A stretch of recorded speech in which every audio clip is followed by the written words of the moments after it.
Blog Talk Radio. Boa noite, meus amigos. Estamos aqui de volta com o Blog Talk Radio no Truth Speak. Então, aqui tem, como sempre, tem um monte de e-mails interessantes.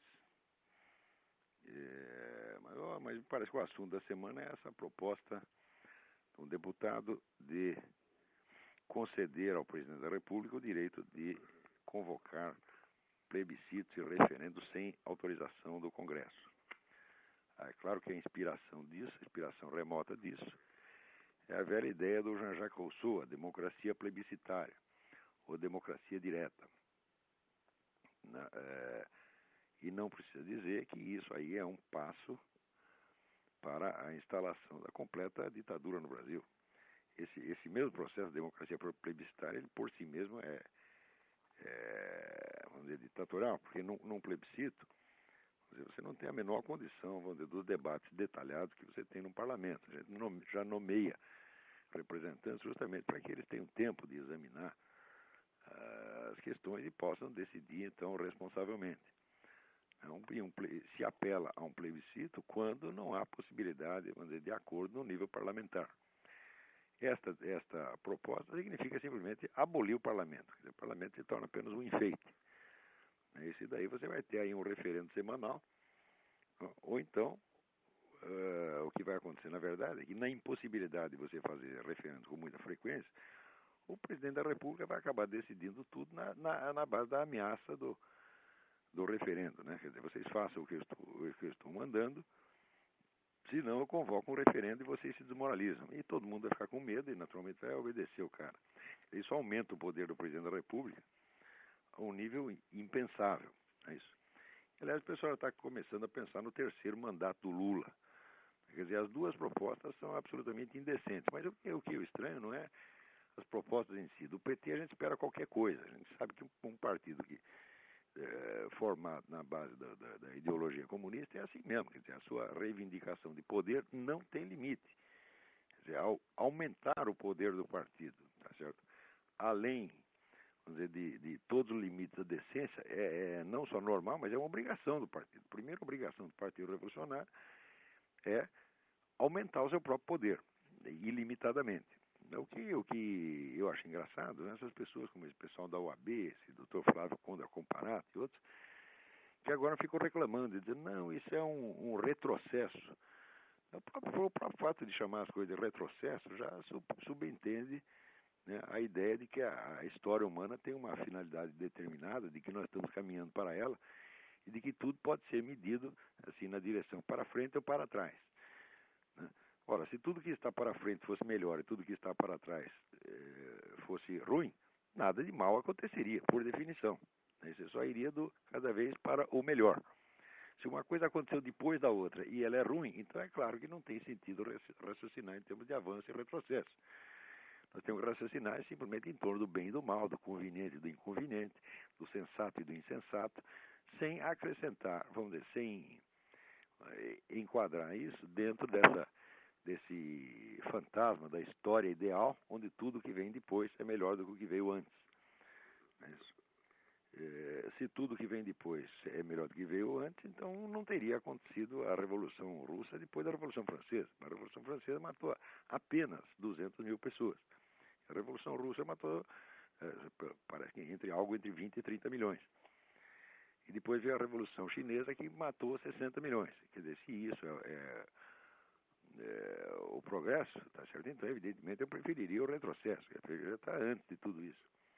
Mas, além desta falha estrutural do raciocínio, que já é um vício, né, onipresente nos debatedores brasileiros, ainda há o problema de que todas essas pessoas foram justamente as que criaram o estado de coisas. Foram essas que passaram a mão na cabeça do PT, que celebraram o advento de Lula como um aperfeiçoamento da democracia, etc, etc. Só você ler os jornais de ontem você verá. E essas pessoas todas, elas querem as causas, mas não querem as consequências. Quando os filhos que elas geraram crescem e se tornam os monstros que previsivelmente já eram, elas ficam assustadinhas e começam vamos dizer, a protestar, mas não protestam contra si mesmas. A primeira coisa que esses camaradas tinham que fazer é fazer exatamente o que eu fiz. Quer dizer, quando Veja, eu apoiei a esquerda naquele período de 60, 70, vamos dizer, e ajudei, embora só um pouquinho, embora minha contribuição fosse insignificante, ajudei um pouquinho a criar o presente estado de coisas. E o primeiro sujeito que eu acusei foi naturalmente eu mesmo, embora a minha participação fosse ínfima, eu não me senti obrigado, vamos dizer, habilitado a sair criticando os outros, antes de eu fazer o meu próprio meia-culpa. Quer dizer, eu também sou pai da criança, então eu tenho a obrigação de cuidar dela. Agora, esses camaradas não, eles se sentem inocentes, eles não se sentem de maneira alguma responsáveis pelas consequências de seus atos. Né? Muito bem. Vamos ver aqui. Tem uma nota aqui que saiu na coluna do Reinaldo Azevedo, né, que ele diz: aquele menor, bem maior do que o menino João, cujo corpo ele ajudou a espalhar pelas avenidas do Rio, vai ficar 3 anos internado. E depois será solto entre os meninos João. Resta só a dor da família, dor privada, sem importância, sem ONG, sem ar, sem luz, sem razão. Sobre o assassino há de se derramar a baba redentora russoniana. Ele nasceu bom, foram os insensíveis da classe média a qual pertencia o João que o tornaram fascino. Bom, essa doutrina já foi adotada oficialmente pelo presidente da República. Ele diz: a culpa é de todos nós. Todos nós uma conversa, a culpa é dele e da corriola dele. Porque se vocês observarem, faz mais de 40 anos que esse pessoal luta, tanto no campo cultural quanto no campo judicial, para inibir a ação repressora da polícia, das autoridades e para dar mão forte aos delinquentes. Isso é feito através do combate cultural, quer dizer, a própria frase do Lula, a culpa de todos nós, já é parte integrante desse combate cultural, quer dizer, quer colocar a ideia de que a culpa é da sociedade, de todos, e não do indivíduo que agiu, não do autor do crime. Ou seja, a culpa jamais é do autor do crime, a culpa é sempre dos outros. E além de disseminar essa ideia por todos os meios possíveis e imagináveis, através de cinema, de novelas de TV, de noticiários, de comentários na imprensa, de filmes, de livros, etc., e discursos no parlamento, além de fazer isso, eles ainda têm o combate judicial, que é mudando as leis para exatamente dificultar a ação da polícia e deixar vamos dizer, caminho livre para os delinquentes. Isso é uma orientação sistemática. Pode-se escrever a história disso aí. Quer dizer, por exemplo, quando aquele malfadado Dom Paulo Evaristo Arnes transformou a Praça da Sé, em São Paulo, num território livre para os trombadinhas, os cidadãos honestos tiveram que sair dali, porque passar pela Praça da Sé era necessariamente ser assaltado. Vai dizer que esse cardeal não sabia disso? Sabia perfeitamente, e é exatamente isso que ele gosta. Tá certo? Então, é o homem que tenta fazer a sua carreira bajulando os bandidinhos, tá certo? Para ter uma espécie de tropa de choque auxiliar da Revolução Socialista. O uso do banditismo como instrumento para a destruição da sociedade, preliminarmente à constituição de um poder unificado socialista, é uma coisa conhecida desde o tempo da Revolução Francesa. Quer dizer, há um modelo clássico que é seguido. Se vocês tiverem a oportunidade de ler o livro clássico de Hippolyte Taine, As Origens da França Contemporânea, né, que, aliás, era um dos livros prediletos do nosso escritor Lima Barreto, vocês verão como se cria, dizer, artificialmente uma situação revolucionária, uma situação pelo menos pré-revolucionária. Ali, no caso da França, o grande promotor da inversão de valores foi Philippe d'Orléans, que em princípio seria um dos herdeiros virtuais do trono da França. Então, esperando que a revolução lhe desse o trono, esse Philippe d'Orléans foi o grande promotor da bagunça e da inversão de valores ali na França pré-revolucionária. E, evidentemente, soltar os bandidos da cadeia foi uma das primeiras providências tomadas pelos revolucionários. É exatamente como Lenin fez na União Soviética, na Rússia. Bom, é claro que depois o governo comunista pega todos os bandidos de volta e não os deixa nem na cadeia, mas simplesmente os mata. Lenin eliminou o problema da delinquência juvenil na Rússia, delinquência juvenil que eles mesmos haviam causado, eliminou através da matança sumária dos suspeitos. Não é isso? Mas que um governo socialista possa, vamos dizer, recorrer a todas as medidas repressivas que ele bloqueou no regime anterior também faz parte da estratégia. De modo que, tanto pelo lado cultural quanto pelo lado judicial, é claro que toda esta situação de violência no Brasil foi premeditadamente criada, peça por peça. Isso foi uma obra de engenharia. Tá certo? E isso que eu estou dizendo é uma coisa que pode se provar pela reconstituição histórica. Você veja, quando esse pessoal diz que o que causa o banditismo é a miséria, bom, se fosse assim, então o banditismo seria crescente nas regiões onde a miséria é crescente. Mas não é exatamente isso o que acontece. Se você olhar as favelas do Rio, nos últimos 40 anos elas progrediram tanto, né, que já não há mais propriamente favela, porque favela é o nome de um barraco de papelão. Os caras passaram do barraco de papelão para o barraco de madeira, depois passaram para as casas de alvenaria, que hoje são objetos, vamos dizer, de um muito próspero comércio, né, nas favelas do Rio. Você não notará nessas favelas uma só casa que não tem uma antena de televisão. Tá certo? Até no tempo que eu morava no Rio, houve um visitante, um indiano, que chegou aí e quis conhecer as tais das favelas. E quando levaram ele para ver as favelas, ele chegou lá e disse, olha, isso aqui é aquilo que na Índia se chama de classe média. Mas então, por aí você vê a imensa mudança social, a imensa ascensão social que houve nessas regiões que são justamente as mais perigosas do Rio. Quer dizer, outra coisa, você verá que quando se diz que o que causa miséria é falta de escola, ora, ao contrário, no Brasil hoje, eu acho que você não chega a ter 4 ou 5% das crianças fora das escolas. Quando na década de 50 você tinha 60%. Quer dizer que esse processo de escolarização maciça, ele, longe de ser, vamos dizer, uma defesa contra a delinquência, ele é uma das causas da delinquência, meu Deus do céu. Porque as escolas funcionam, vamos dizer, como transmissoras de atitudes que são a destruição exata do pouquinho de moral familiar que os caras tinham aprendido em casa. Então, é evidente que eles saem dali, vamos dizer, já com uma atitude vamos dizer, de legitimação perante a delinquência.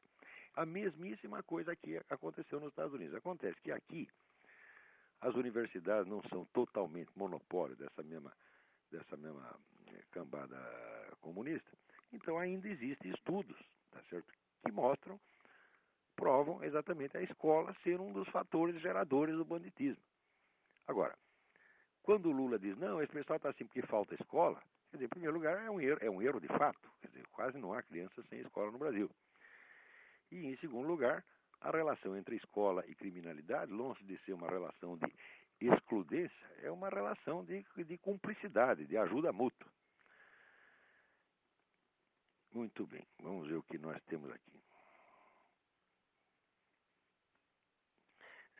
Aqui tem um e-mail da Miriam Macedo. Sou Miriam Macedo de São Paulo, tenho acompanhado a sua participação no podcast do Yuri Vieira e ouvido seu programa no Trout Speak.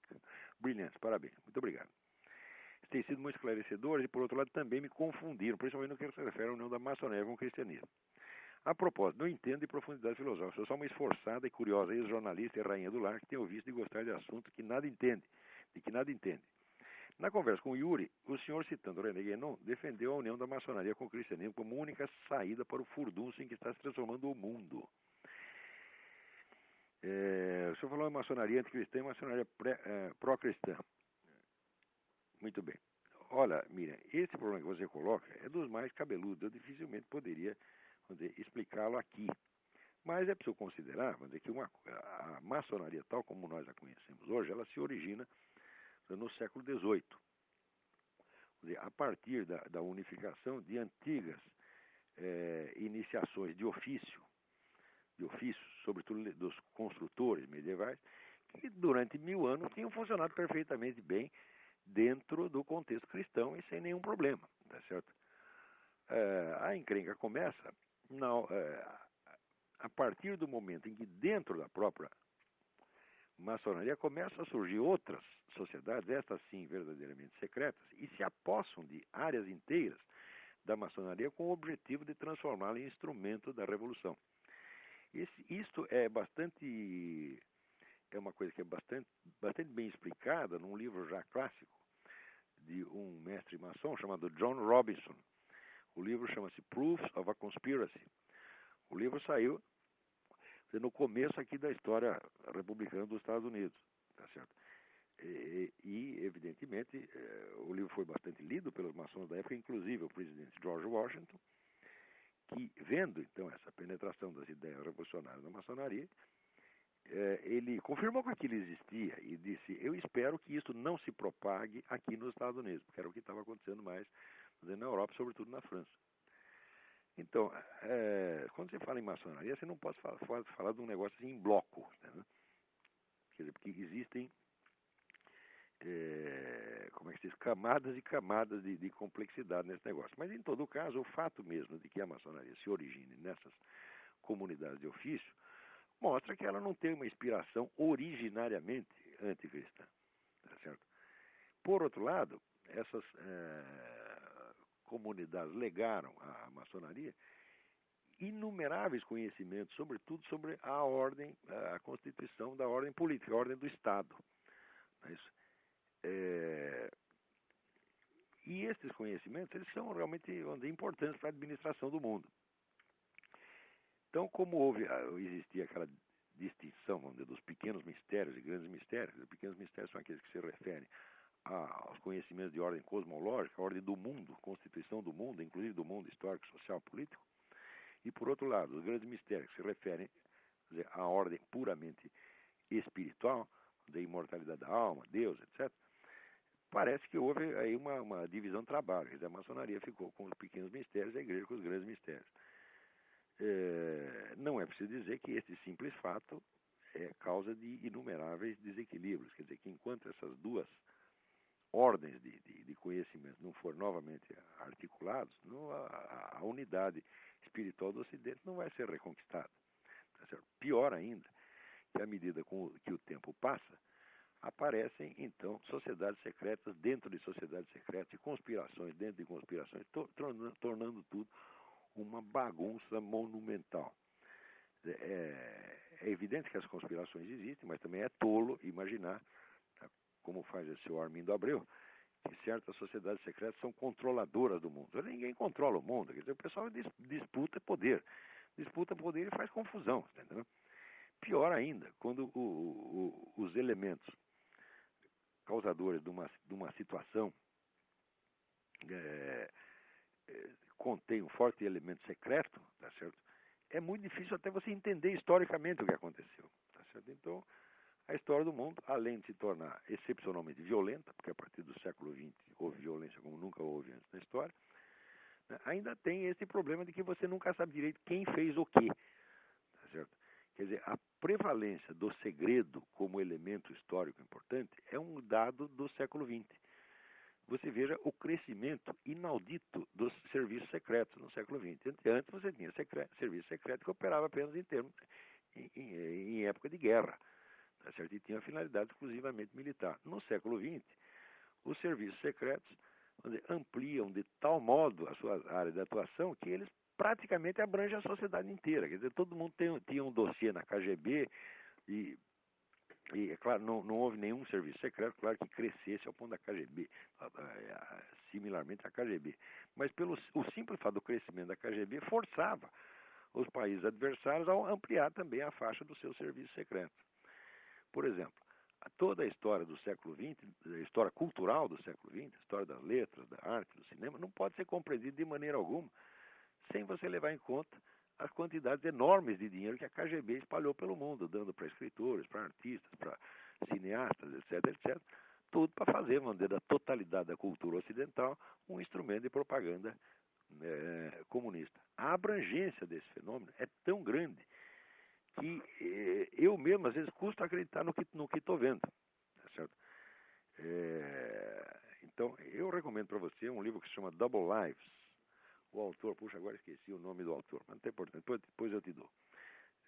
Para você ter ideia de até onde vai isto. Então, com esse negócio da sociedade secreta, de serviço secreto, de sociedade secreta dentro da sociedade secreta, conspirações dentro de conspirações, a história se torna uma maçaroca que dá um trabalho enorme para você compreender, e às vezes você só compreende 50, 60, 100 anos depois, quando você tem acesso aos documentos. Agora mesmo no Brasil nós estamos vendo esta questão, que os documentos a respeito dos anos de chumbo, né, foram aí lacrados para só ser abertos depois de 100 anos, uma coisa assim. Então não dá para você saber o que acontece.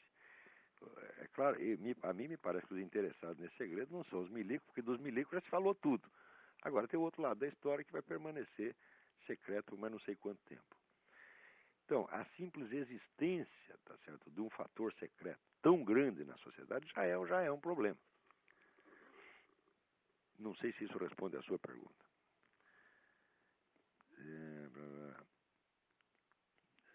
Aqui está, João Paulo Calife Vernieri.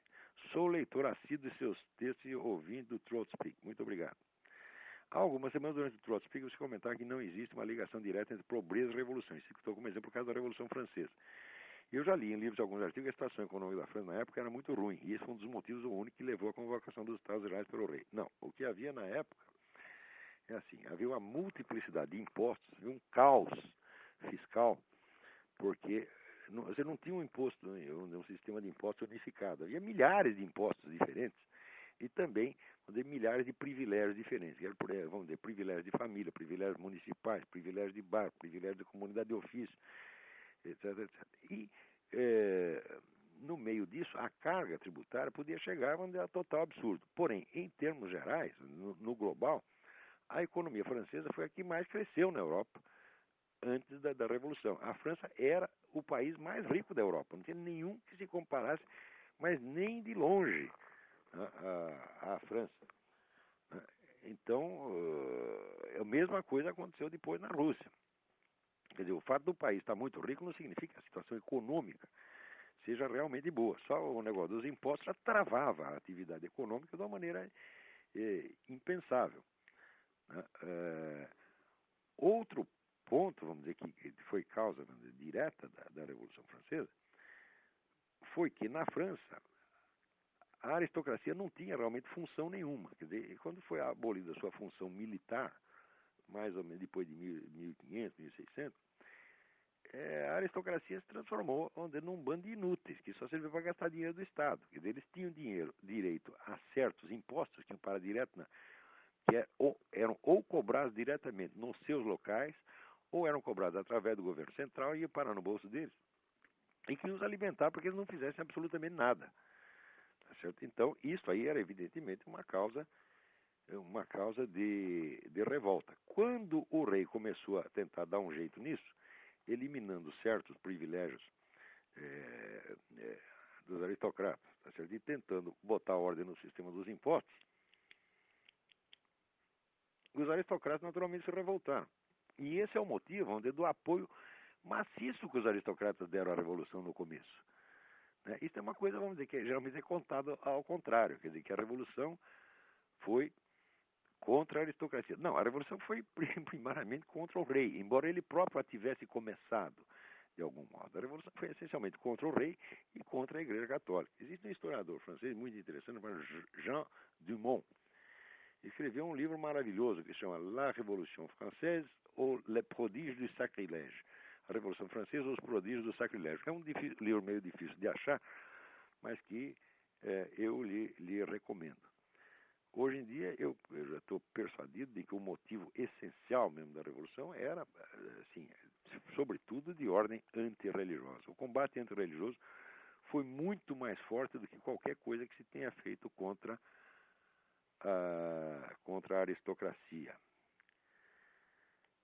Muito bem, aqui o Márcio Nicodemos me manda um e-mail com vários links para a questão da filosofia clínica e filosofia para crianças, e filosofia no ensino médio.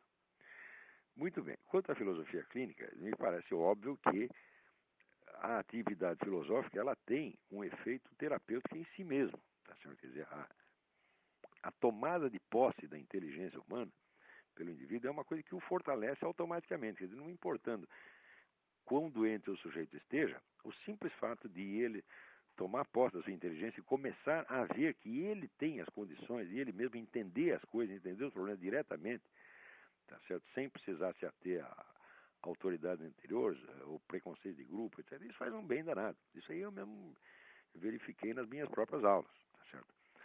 Agora, filosofia clínica é uma coisa, filosofia para crianças é outra coisa. Filosofia para crianças é uma ideia autocontraditória. Por quê? Uma coisa é filosofia, outra coisa é cosmovisão. Cosmovisão é o conjunto de crenças, símbolos e atitudes que formam uma determinada cultura, tá certo? A cosmovisão se transmite através da religião, da escola, dos hábitos familiares, dos clubes de convivência, etc, etc. Muito bem. A filosofia não é cosmovisão. A filosofia é exame crítico dessa cosmovisão tomada no seu conjunto. E é claro que para você fazer a crítica da cosmovisão precisa ter alguma. E isso não é coisa para criança. Quer dizer, enquanto o indivíduo não se impregnou realmente da cosmovisão do seu grupo, ele não poderá fazer um exame crítico dela porque não tem material. Tá certo? Então, a filosofia é uma atividade de reflexão e análise crítica. E a reflexão e análise crítica não é a pura cosmovisão, não é um conjunto de crenças, tá certo? É uma atividade crítica e que vai tomar esse conjunto, pedaço por pedaço, e examiná-lo. Isso supõe não apenas que a pessoa tenha absorvido essa cosmovisão, mas que a tenha absorvido em nível de alta cultura. Quer dizer, o indivíduo precisa conhecer a história, precisa conhecer as artes, precisa conhecer a religião, etc, etc. Só a partir desta massa de conhecimento é que faz sentido a reflexão crítica.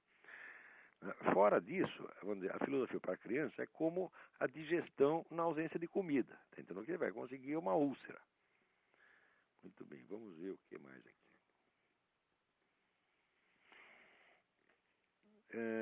Sou brasileira aqui, Mariana Moreira. Sou brasileiro residente da Bélgica. Embora esteja longe, acompanho os acontecimentos atuais do meu país com grande interesse e, infelizmente, com grande tristeza também. Movido pelo, a primeira vez que eu vi o seu nome foi através do embaixador Jerônimo Boscardo. Movido pela curiosidade, fiz uma visita ao seu site e mídia semana. Agora a leitura diária de ambos já são para mim obrigatórias. Muito obrigado, Mariana. É bom saber que as pessoas estão prestando atenção no que eu estou falando aqui. Vamos ver se tem alguém na linha. Tem aí? Tem, vamos ver. Vamos ver que o tempo está indo rápido demais. Alô? Alô? Alô? Alô? Alô, quem está na linha? Olavo, é Fábio, tudo bem? Oi, tudo bem? Tudo bom, Olavo. Me ouve bem aí? Perfeitamente. Eu estou falando aqui do Rio de Janeiro e, antes de mais nada, parabenizar aí pelo grande programa, pela oportunidade que nos dá para uma reflexão a qualquer momento, né? Muito obrigado. A segunda é o seguinte, não sei se eu vou fugir muito daquilo que se costuma colocar em pauta aqui, mas me parece que até em parte foi dito sobre isso aí. O que você teria a dizer a respeito da questão eu vou passar aqui uma coxa de retalho, por gentileza, agradeço sua compreensão. Acomodação, pessimismo, dificuldade financeira, visão de baixa autoestima, não saber enxergar as oportunidades de trabalho, somado a isso, uma visão de que quem vai para os Estados Unidos, por exemplo, trabalhar tem uma ascensão social diferenciada, obviamente, e quem está no Brasil não tem. Eu queria que, nesse mosaico, né, também você pudesse comentar Você está falando, Geraldo, de uma visão depressiva que predomina no Brasil. Exatamente, e não só depressiva e preconceituosa, quanto a quem consegue almejar aquilo que o outro não consegue, aquilo que ele próprio não consegue. No Brasil é do caranguejo no balde, tá entendendo? Quando um caranguejo está conseguindo sair do balde, o outro pendura na perna dele e ele cai de volta. Que a gente tem a impressão é que os brasileiros não querem o sucesso de ninguém, não querem o sucesso dos outros e muito menos deles próprios. Tá certo? E, vamos dizer, o sucesso em qualquer área é acompanhado de castigos enormes, né? Quer dizer, aliás, o fracasso também. No Brasil, se você é um duro, todo mundo te critica porque você é um incompetente. E se você ganha dinheiro, todo mundo te chama de ladrão. Então não tem jeito, você nunca pode contentar as pessoas.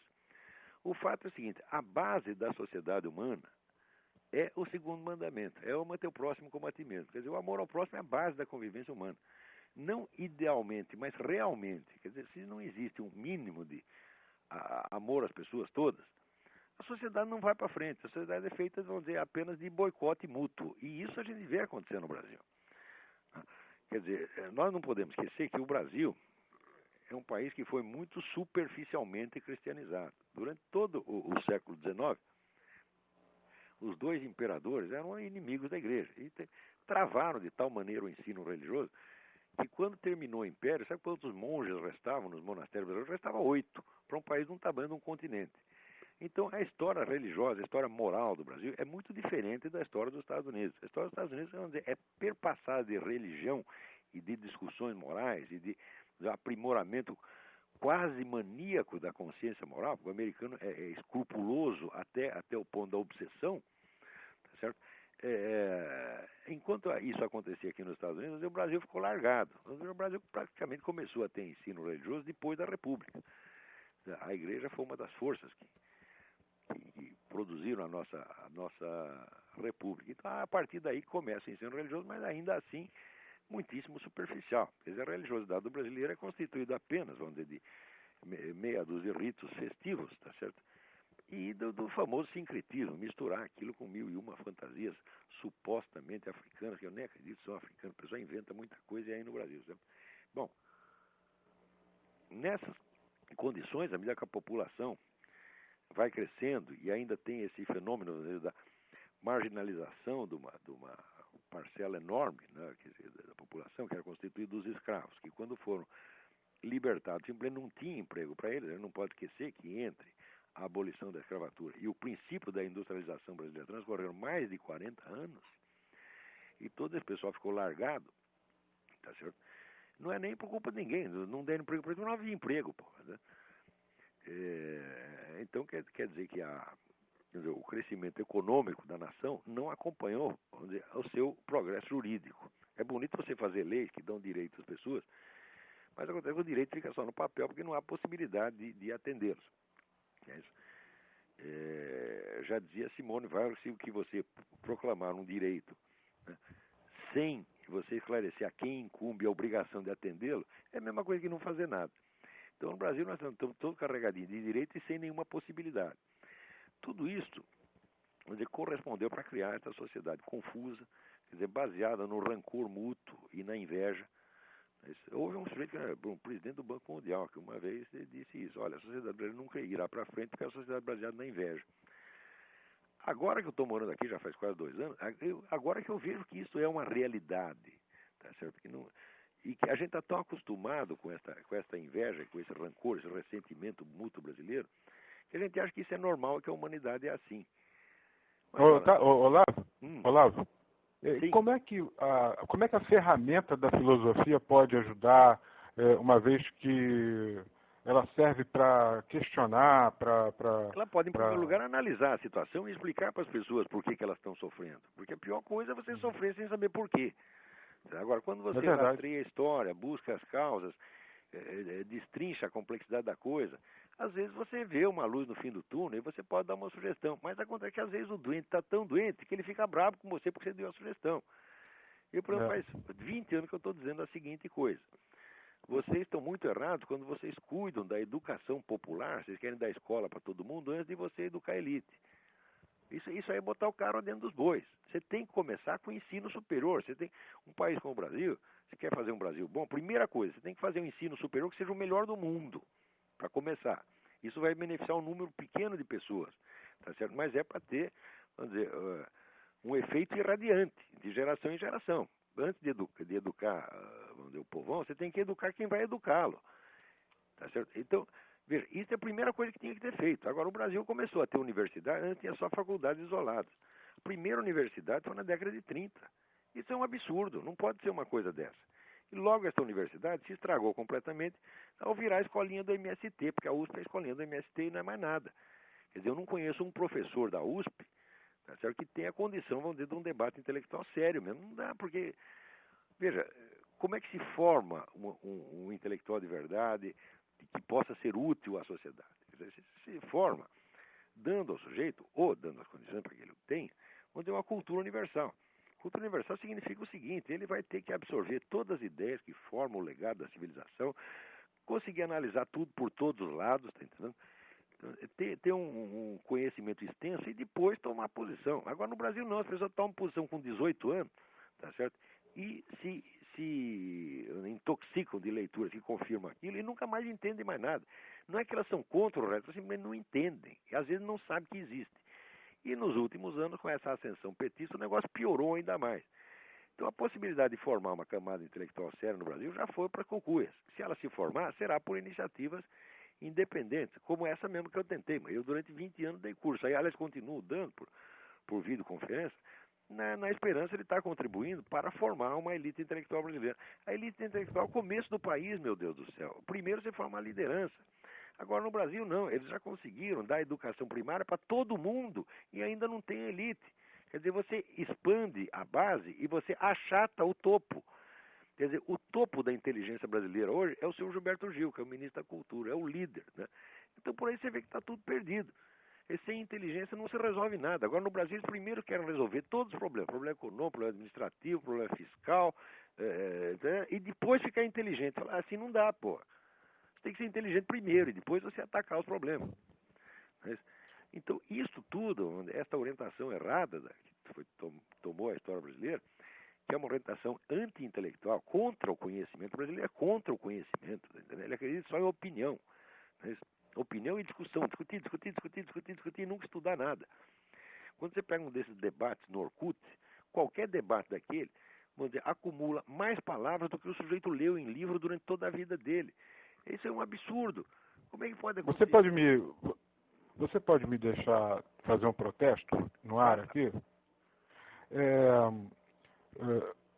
Eu fiquei tão chocado quanto todos no mundo inteiro que tiveram conhecimento sobre o garoto de 6 anos, né, aqui no Rio de Janeiro, que até quando o assunto vem à tona em determinados momentos, ou quando vinha, me dava até um certo mal-estar. É horrível mesmo, né? Físico, né, mal-estar físico.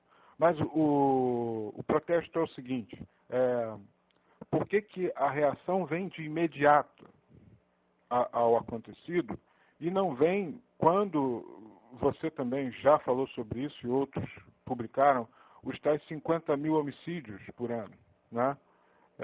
Por que não dá exatamente... que esse problema não vai ser resolvido. O pessoal já se pois é, mas aí por que homicídios. Mas por que essa certeza não é transformada exatamente na força do protesto quando pedem no Orkut, por exemplo, que tem uma força monstruosa, para colocar uma rosinha na flor? Eu não sou contra a campanha, veja bem, eu sou contra ao depois da campanha, porque a campanha em si é fantástica, mas o depois da campanha não transformou em nada. Não vai. O pessoal parece que foi com mais medo ainda. Para isso. Não existem partidos políticos no Brasil. O Brasil só tem um partido, que é o PT. O resto é tudo auxiliar do PT. Mas não é politizar demais, partidarizar e politizar demais um assunto que não tem partidarização, Olavo? Bom, eu não saberia analisar isso agora, quer dizer, se há partidarização. Eu de fato não saberia dizer isso agora. Tá certo? O que eu sei é o seguinte, é que se você tem um país inteiro impregnado de slogans, como por exemplo, a miséria é a causa da criminalidade, então claro que você vai querer enriquecer todas as pessoas antes de resolver os problemas dos 50 mil homicídios. Isso aí é impossível, porque sem segurança não há progresso econômico. Agora, o pessoal usa o problema econômico como derivativo. E no fim acaba o seguinte, o resultado é que todo mundo só pensa em dinheiro. O brasileiro se transformou no povo mais dinheirista do mundo. Quer dizer, ele cuida mais do dinheiro do que da sua segurança física. Ele não se importa de morrer, contanto que ele morra rico. Entendeu? Assim não dá, pô. Quer dizer, a pessoa precisa colocar diferente ordem de prioridades. A segurança do povo em primeiríssimo lugar. O Estado existe para isto. O Estado não tem obrigação de enriquecer as pessoas, mas tem a obrigação de zelar pela ordem. Por quê? Porque ele tem o monopólio da violência legítima. É só o Estado que tem polícia. Agora, no Brasil, quem quer ter polícia tem que ter polícia privada. Tem que pagar a polícia. Como é que pode ser um negócio desse?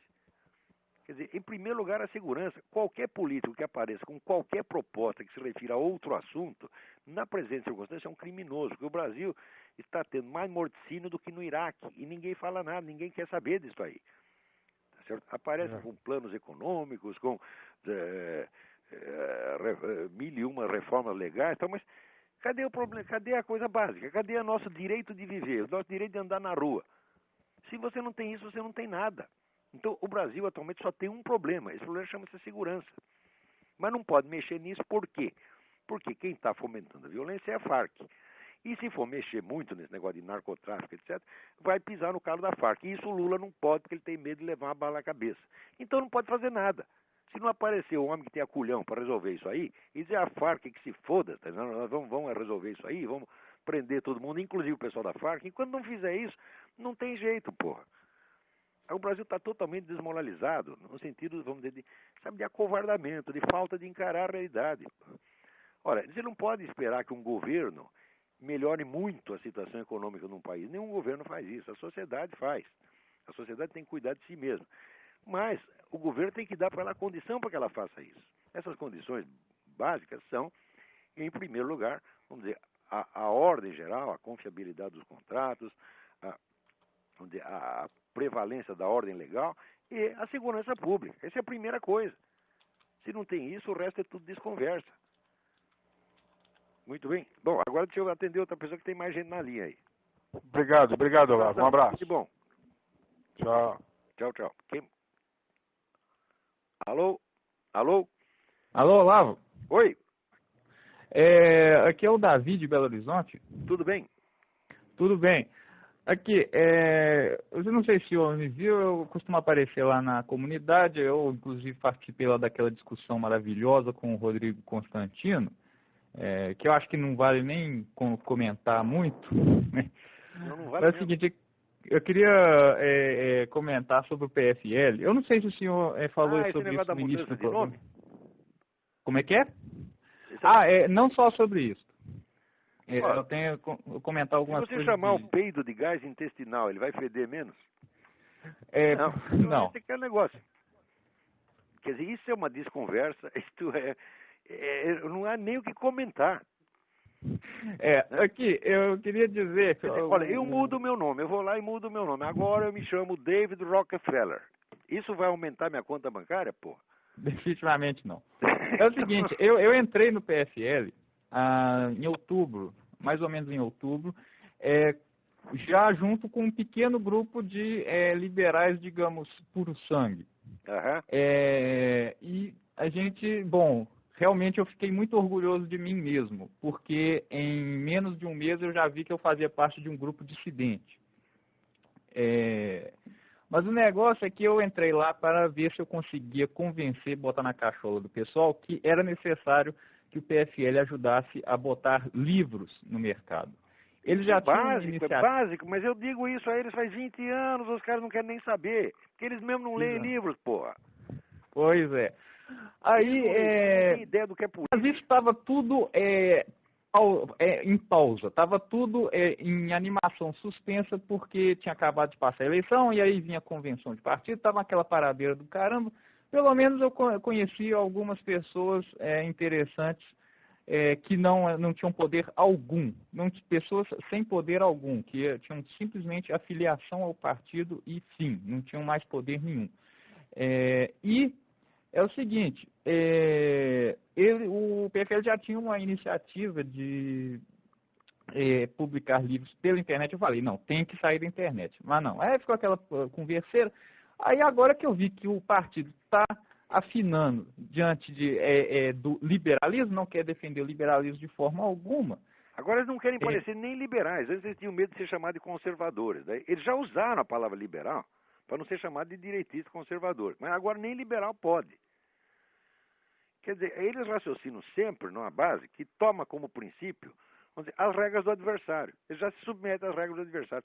Se for direitista não é popular. Mentira! A população brasileira é maciçamente conservadora. O nego que sair com um programa conservador vai ter o maior sucesso. O programa conservador consiste de 5 itens: anticomunismo, liberdade de mercado, moral judaico-cristã, ordem constitucional, tá certo? Quer dizer, o governo constitucional democrático e educação clássica. E sem esses 5 pontos não se vai fazer nada. Isso é o conservadorismo. Que se ninguém vestir a camiseta do conservadorismo, o Brasil nunca vai se levantar da merda em que está. E se esse pessoal que ainda tinha, defendia pelo menos 2 itens aqui, defende a liberdade de mercado e defende a ordem constitucional, pelo menos isso, se até esses começam a afinar e mudar de nome, mudar de cara para parecer mais bonitinho para a esquerda, então está tudo perdido mesmo. Ora, a esquerda jamais levantou país nenhum. Onde a esquerda mete a mão, ela só cria miséria, sofrimento. A história de metade do mundo esteve padecendo sob a mão desses caras. Vamos esquecer essa gente, pô. Temos que passar para frente, vice a página girada. Pois é. Já custou sofrimento demais, ainda tem gente teimando com essa merda só para não dar o braço a torcer. Parece o Rodrigo Constantino, porra. Que merda. Aqui outra coisinha.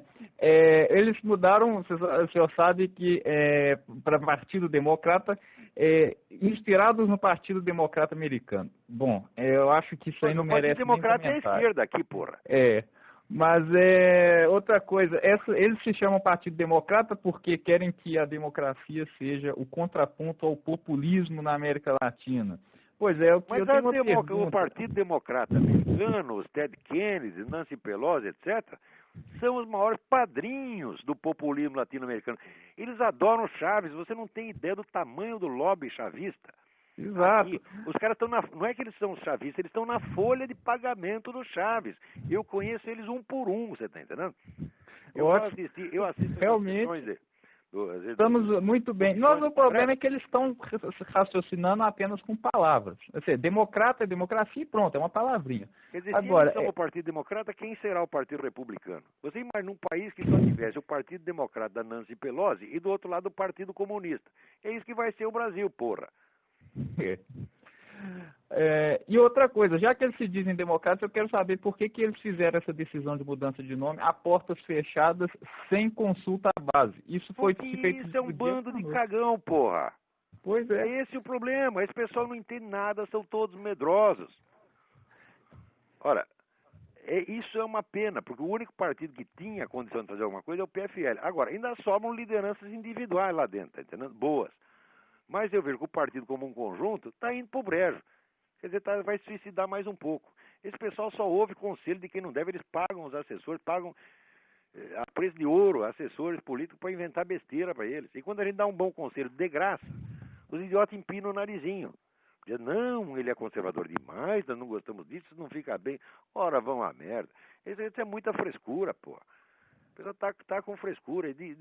Sabe, eu lembro sempre o verso do Rambo, par délicatesse, j'ai perdu ma vie. Eles vão perder por frescura, por viadagem. Tá? Aí isso não dá, é uma coisa deplorável você ver isso. Se o Brasil tem uma crise nacional de culhões, não há mais culhões na praça. Acabou. Né? Pois é. Bom, eu queria desculpar porque eu falo demais, Olavo. Porque senão eles iam acabar também. Mas eu já vou desligar aqui, o senhor pode passar para o próximo, ok? Tá bom, um abração. Abração. Alô? Alô? Alô? Quem está na linha? Alô, é o Rigini, professor. Tudo bem? Tudo bem, graças a Deus, professor. Eu queria tocar num assunto com o senhor, que seria essa pretensa invasão da Amazônia pelos americanos. Mas antes eu queria primeiro fazer a defesa, não que seja necessário, da sua esposa, a Roxane, pela aquela agressão covarde que ela sofreu num debate da internet. Pois é, aquilo é um filho da puta, esse tal de Ronaldo Schlichting. É um idiota. É um idiota. Espero que não seja militar. Se aparecer na minha frente, eu não posso nem bater nele, porque deve ser um velho caquético de 90 anos, pô. A gente não pode bater nos caras que eles morrem. Olha, e dizer para a Roxane e para o senhor que esse tipo de ataque covarde, eu espero que ele não seja militar, que vai me deixar extremamente desgostoso saber que dentro do meu exército tem um covarde que numa discussão acadêmica, numa discussão filosófica, acusa primeiro a mulher da pessoa com quem está contendendo. Se isso é que se ensina na academia militar, nós estamos perdidos. Que venham os cubanos, que venham os bolivianos e que venham todo mundo. Os ouvintes estão sabendo o que é. Eu tinha acusado aquele general Andrade Neri tá certo? De trabalhar para o esquema chavista. Só faz propaganda anti-americana, mentindo, inclusive, dizendo que são os americanos que estão ocupando a Amazônia. Não é. É a ONU e suas ONGs associadas. Isso é facílimo de provar. Tá certo? E ele fica fazendo toda essa propaganda chavista e não quer que a gente reclame e diga, olha, o senhor só fala disso, mas nenhuma vez o senhor desagrada os comunistas, lembrando as famílias de vítimas dos terroristas, que estão aí, vamos dizer, sofrendo há anos, tá certo? Nunca tiveram a mínima compensação, nem verbal, e ainda receberam, a família do sargento Mário Cosé ainda recebeu aquele tapa na cara de uma indenização de 300 pau por mês. Tá certo? Daí eu falei, o senhor nunca reclama disso. Daí ele se enfesou e publicou um negócio dizendo, minha espada não está à venda, eu sou gostosão, eu sou isso, eu sou aquilo. Você é um bosta, Andradinelli, você é um bosta em toda a extensão do termo. Tá certo? Além de bosta, você é um mentiroso, porque fica desconversando. Eu desafio você a provar que você entrou no ambiente de comunista e falou das vítimas de terroristas. Se você provar que você fez isso, eu admito que eu estou errado. Bom, daí estamos lá discutindo com o cara no site do Jorge Serrão e aparece esse Ronaldo Schlichting, mencionado aí pelo Reguini, dizendo, perguntem ao Olavo qual a organização esquerdista que pertencia à mulher dele, quando ela foi presa, etc. Eu dei lá os dados, ela foi presa em 1977, porque participou de uma manifestação da UNE e foi pro DOPS. Tá certo? Agora, e daí o cara me chama de comunista enrostido. Então a resposta é que comunista enrostido é a puta que eu pariu. Ponto final. É a que ele mereceu. Aliás, um militar que tem que apregoar que a espada não está à venda, porque para um militar, ele nem cogita vender a espada de comando dele. Ele pode quebrar a espada, se matar com ela, mas ela foi feita para matar e para comandar. Então, se ele cogita vender, é porque a honra que deu o direito dele de ter espada já foi vendida há muito tempo. Um homem que vai lá e se sujeita... venda porque já vendeu. Exatamente. E um homem que vai lá e se sujeita a submeter o exército brasileiro, o exército de Caxias, um exército invicto, esse sim tinha uma espada. Esse sim tinha uma espada de honra. Um homem que submeteu o exército brasileiro ao comando do Hugo Chávez, é que nem o rabo do cachorro sacudiu o cachorro. Ele não sabe nem o tamanho do país que ele vive. Não sabe nem a altura topográfica e geográfica do Brasil. Eu conheço bem a história do Exército Brasileiro porque eu sou coautor de um imenso livro, O Exército na História do Brasil, publicado ali pelo Instituto de História e Geografia Militar em parceria com a Odebrecht. Eu fiquei 2 anos trabalhando nisso e eu aí é que fui me impressionar, vamos dizer, pela importância do Exército na história brasileira. Quer dizer, o Exército é um fator constitutivo da história do Brasil. O Brasil é um filho do Exército. Tá certo? E deveriam honrá-lo. Agora, um sujeito que quer, quando ele fica com essa demagogia idiota, dizendo que temos que defender a Amazônia. Sim, defender contra quem? Defender contra quem está lá. Quem é que está lá? O governo americano? Não, senhor, quem está lá é a ONU. Pô. Olha, professor, se fosse americano, eu ia estar falando a mesma coisa, tá entendendo? Não, olha, que tem americano lá, mas tem russo, tem francês, tem alemão, tem tudo lá. Agora, o que se faz efetivamente para defender a Amazônia? Se a gente não consegue defender um garoto de 6 anos que é arrastado covardemente, cadê a espada desse general? Cadê a espada desse general para defender um menino de 6 anos de idade? Pois é, nessa hora tá tudo dentro de casa, bem escondido. Tomara que ele venda, só que ninguém vai querer comprar. Talvez o Hugo Chávez compre. É o problema, né? Talvez o Hugo Chávez queira comprar uma espada dessa. Não, o Hugo Chávez está comprando tudo. Aqui ele comprou, eu conheço uns 30 deputados aqui que estão na folha de pagamento do Hugo Chávez, mas estão assim, explicitamente. Tem lá a ONG, o nego tem cargo na ONG e recebe dinheiro. E recebe contribuição de campanha. Até aqui tem nego vendido para o Hugo Chávez. Agora você imagina aí, porque o Hugo Chávez aqui tem muito dinheiro. Essa companhia de petróleo dele, ela tem 8% do mercado americano. Quer dizer, ele tem alguma coisa, tá entendendo? De dinheiro não falta. Mas aqui, só para cortar o senhor aqui, tomara que pague mesmo. Explicando para o senhor, já que nós falamos de exército, falamos de favela, aliás, o termo favela, salvo melhor juízo, ele vem de quando as tropas nossas voltaram vitoriosas na Guerra do Paraguai e não quiseram pagar o soldo e eles acamparam nos morros do Rio de Janeiro embaixo de uma árvore que davam favelas, esperando o pagamento. Foi quando o Rui Barbosa, então, bravamente foi fazer a defesa do nosso exército vitorioso. Né? Na época de Sampaio, esse sim tinha uma espada. Né? Esse honrou a espada que usou. Sampaio, o patrão da infantaria. Agora, o exército está favelado de novo. Por defesa contra a Farc. A Farc não está na Amazônia, está no Rio de Janeiro e em São Paulo, bem na cara dele. Professor, é isso aí. É muito fácil lá você enfrentar os marinhos americanos. Por quê? Porque os marinhos não estão lá. Não tem marine nenhum lá. Quer dizer, ele vai lá mostrar as brabezas dele pro ar. Você está entendendo? Agora, o pessoal da Farc que está efetivamente aí ele não vai mexer. Quer dizer, é um bundão. O que se esperava do general era que ele, já que acha que está sendo invadido mesmo, que ele se mudasse para lá. É entendeu? Isso mesmo. Porque o nosso exército é vitorioso, sim, senhor. Eu tenho muito orgulho de ter pertencido ao exército brasileiro, eu e toda a minha família. Conheço a história. São feitos de homens bravos e homens decentes, mas eu queria dizer para a Roxane que se aquele homem que ofendeu ela é um militar, eu tenho vergonha dele. Tem gente que nem você. Porque você, muito obrigado. Eu conheço. Você eu sei que tem coragem. E tem muitos muito obrigado, lá dentro ainda. Tem muitos, graças a Deus. Infelizmente eles não estão tendo meios de expressão, você está entendendo? Todos não que tem lugar ensinaram. na mídia, não tem. Só tem lugar na mídia, tem para esses vagabundos.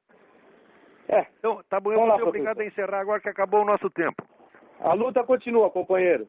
Como diria o Vicentinho, a luta continua. Um abração a todos. Outro, professor. Muito obrigado. Até logo. Tchau, tchau.